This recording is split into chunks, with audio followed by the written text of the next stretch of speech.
HP traditionally in its outsourcing model would want to deal with very large software applications for very large enterprise accounts. And this was very small companies with very small revenue streams by each client and by each application, which didn't really fit HP's outsourcing model either. So HP couldn't do it itself. The operators didn't have the mechanism to absorb these applications. So clearly there was a role for a very specialized mobile e-services hosting partner.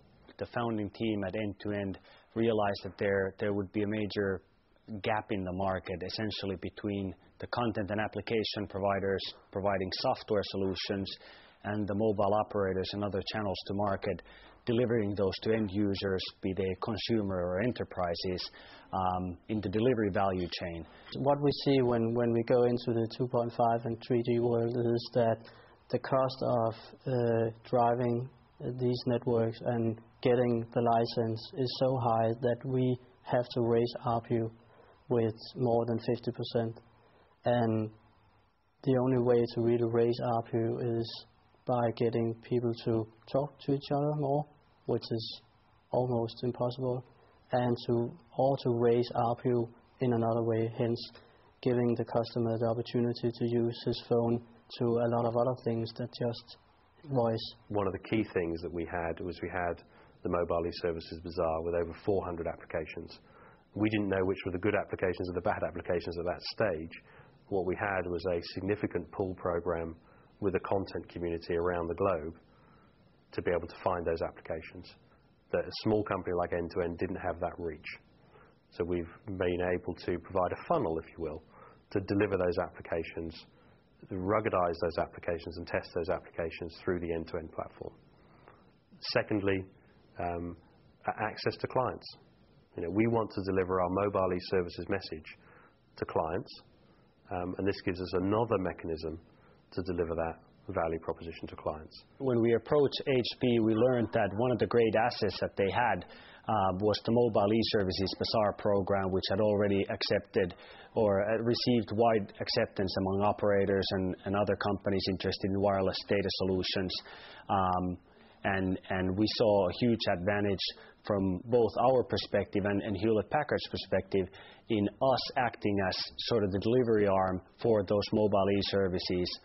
This is where we actually run mobile e-services, which we found at the Mobile eServices Bazaar, to our customers such as Sonophone, Telia, and Orange in Switzerland.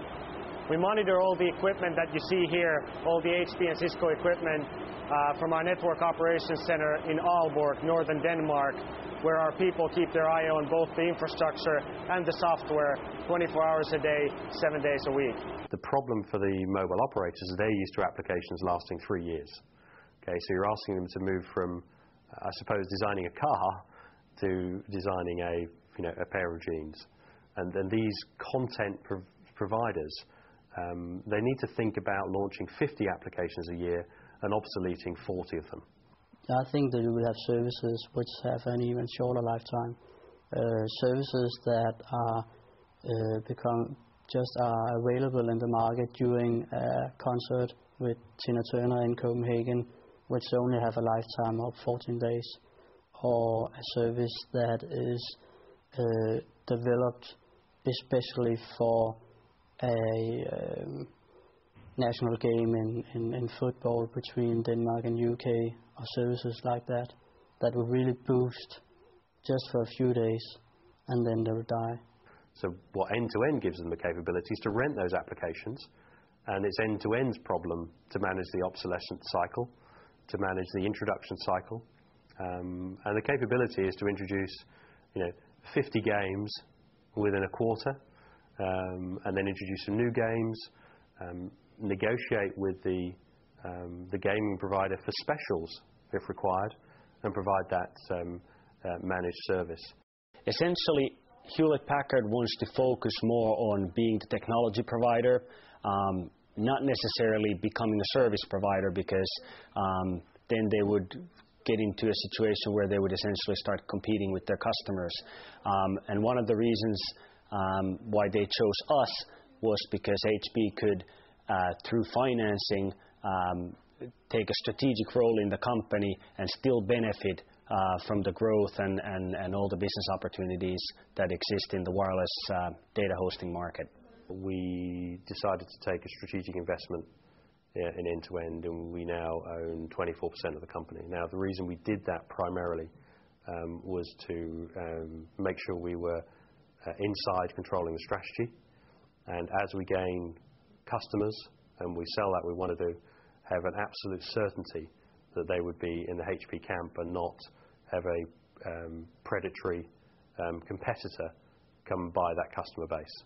So having a vendor which is financially backed by a fairly big corporation give me the flexibility and the right knowledge that they're not going out of the market.